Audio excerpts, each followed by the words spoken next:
I have a confession to make. But first, I want you to make a little confession to me. In the past year, I want you to just raise your hand if you've experienced relatively little stress. Anyone? How about a moderate amount of stress? Who's experienced a lot of stress? Yeah, me too. But that is not my confession. My confession is this: I am a health psychologist, and my mission is to help people be happier and healthier. But I fear that something I've been teaching for the last 10 years is doing more harm than good, and it has to do with stress. For years, I've been telling people stress makes you sick. It increases the risk of everything from the common cold to cardiovascular disease. Basically, I've turned stress into the enemy. But I've changed my mind about stress. And today, I want to change yours. Let me start with the study that made me rethink my whole approach to stress. This study tracked 30,000 adults in the United States for 8 years. And they started by asking people, how much stress have you experienced in the last year? They also asked, do you believe that stress is harmful for your health? And then they used public death records to find out who died. Okay, some bad news first. People who experienced a lot of stress in the previous year had a 43% increased risk of dying. But that was only true for the people who also believed that stress is harmful for your health. People who experienced a lot of stress but did not view stress as harmful were no more likely to die. In fact, they had the lowest risk of dying of anyone in the study, including people who had relatively little stress. Now, the researchers estimated that over the 8 years they were tracking deaths, 182,000 Americans died prematurely, not from stress, but from the belief that stress is bad for you. That is over 20,000 deaths a year. Now, if that estimate is correct, that would make believing stress is bad for you the 15th largest cause of death in the United States last year, killing more people than skin cancer, HIV, AIDS, and homicide. You can see why this study freaked me out. Here I've been spending so much energy telling people stress is bad for your health. So this study got me wondering, can changing how you think about stress make you healthier? And here the science says yes. When you change your mind about stress, you can change your body's response to stress. Now, to explain how this works, I want you all to pretend that you are participants in a study designed to stress you out. It's called the social stress test. You come into the laboratory, and you're told you have to give a 5-minute impromptu speech on your personal weaknesses to a panel of expert evaluators sitting right in front of you. And to make sure you feel the pressure, there are bright lights and a camera in your face, kind of like this.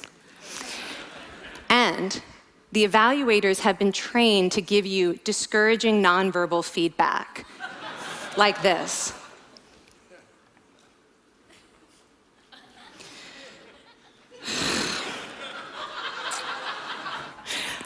Now that you're sufficiently demoralized, time for part 2, a math test.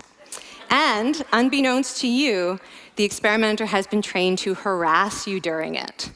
Now, we're going to all do this together. It's going to be fun. For me. Okay. I want you all to count backwards from 996 in increments of 7. You're going to do this out loud as fast as you can, starting with 996. Go. Go faster. Faster, please. You're going too slow. Stop, stop, stop, stop. That guy made a mistake. We're going to have to start all over again. You're not very good at this, are you? Okay, so you get the idea. Now, if you were actually in this study, you'd probably be a little stressed out. Your heart might be pounding, you might be breathing faster, maybe breaking out into a sweat. And normally, we interpret these physical changes as anxiety or signs that we aren't coping very well with the pressure. But what if you viewed them instead as signs that your body was energized, was preparing you to meet this challenge? Now, that is exactly what participants were told in a study conducted at Harvard University. Before they went through the social stress test, they were taught to rethink their stress response as helpful. That pounding heart is preparing you for action. If you're breathing faster, it's no problem. It's getting more oxygen to your brain. And participants who learned to view the stress response as helpful for their performance, well, they were less stressed out, less anxious, more confident. But the most fascinating finding to me was how their physical stress response changed. Now, in a typical stress response, your heart rate goes up and your blood vessels constrict like this. And this is one of the reasons that chronic stress is sometimes associated with cardiovascular disease. It's not really healthy to be in this state all the time. But in the study, when participants viewed their stress response as helpful, their blood vessels stayed relaxed like this. Their heart was still pounding, but this is a much healthier cardiovascular profile. It actually looks a lot like what happens in moments of joy and courage. Over a lifetime of stressful experiences, this one biological change could be the difference between a stress-induced heart attack at age 50 and living well into your 90s. And this is really what the new science of stress reveals, that how you think about stress matters. So my goal as a health psychologist has changed. I no longer want to get rid of your stress. I want to make you better at stress. And we just did a little intervention. If you raised your hand and said you'd had a lot of stress in the last year, we could have saved your life. Because hopefully the next time your heart is pounding from stress, you're going to remember this talk, and you're going to think to yourself, this is my body helping me rise to this challenge. And when you view stress in that way, your body believes you, and your stress response becomes healthier. Now, I said I have over a decade of demonizing stress to redeem myself from. So we are going to do one more intervention. I want to tell you about one of the most underappreciated aspects of the stress response. And the idea is this: stress makes you social. To understand this side of stress, we need to talk about a hormone, oxytocin. And I know oxytocin has already gotten as much hype as a hormone can get. It even has its own cute nickname, the cuddle hormone, because it's released when you hug someone. But this is a very small part of what oxytocin is involved in. Oxytocin is a neurohormone.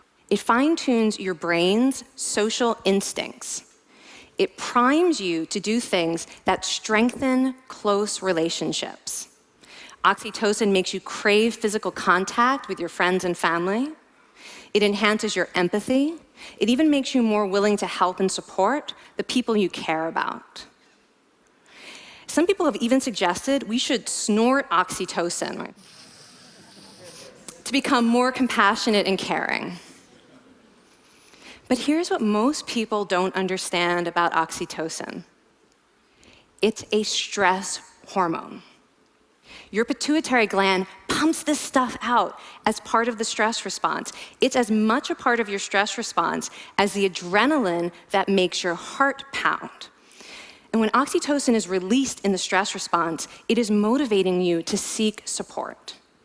Your biological stress response is nudging you to tell someone how you feel instead of bottling it up. Your stress response wants to make sure you notice when someone else in your life is struggling so that you can support each other. When life is difficult, your stress response wants you to be surrounded by people who care about you. Okay, so how is knowing this side of stress going to make you healthier?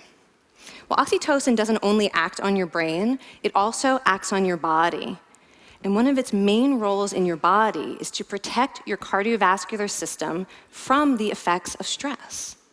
It's a natural anti-inflammatory. It also helps your blood vessels stay relaxed during stress.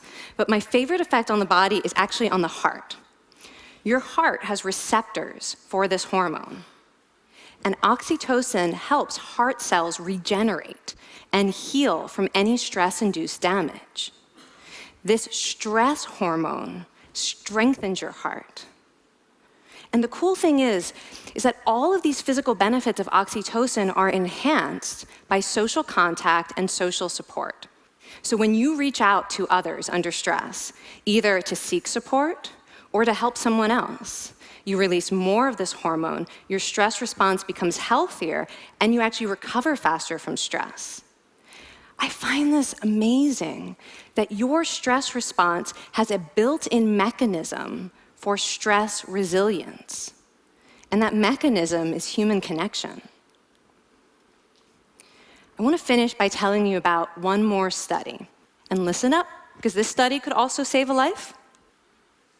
This study tracked about 1,000 adults in the United States, and they ranged in age from 34 to 93. And they started the study by asking, how much stress have you experienced in the last year?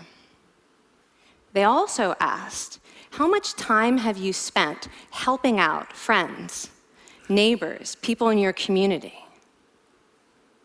And then they used public records for the next 5 years to find out who died. Okay, so the bad news first. For every major stressful life experience, like financial difficulties or family crisis, that increased the risk of dying by 30%. But, and I hope you are expecting a but by now, but that wasn't true for everyone. People who spent time caring for others showed absolutely no stress-related increase in dying, 0. Caring created resilience. And so we see once again that the harmful effects of stress on your health are not inevitable. How you think and how you act can transform your experience of stress. When you choose to view your stress response as helpful, you create the biology of courage. And when you choose to connect with others under stress, you can create resilience. Now, I wouldn't necessarily ask for more stressful experiences in my life, but this science has given me a whole new appreciation for stress. Stress gives us access to our hearts. The compassionate heart that finds joy and meaning in connecting with others. And yes, your pounding physical heart working so hard to give you strength and energy. And when you choose to view stress in this way, you're not just getting better at stress, you're actually making a pretty profound statement. You're saying that you can trust yourself to handle life's challenges. And you're remembering that you don't have to face them alone. Thank you. Thank you.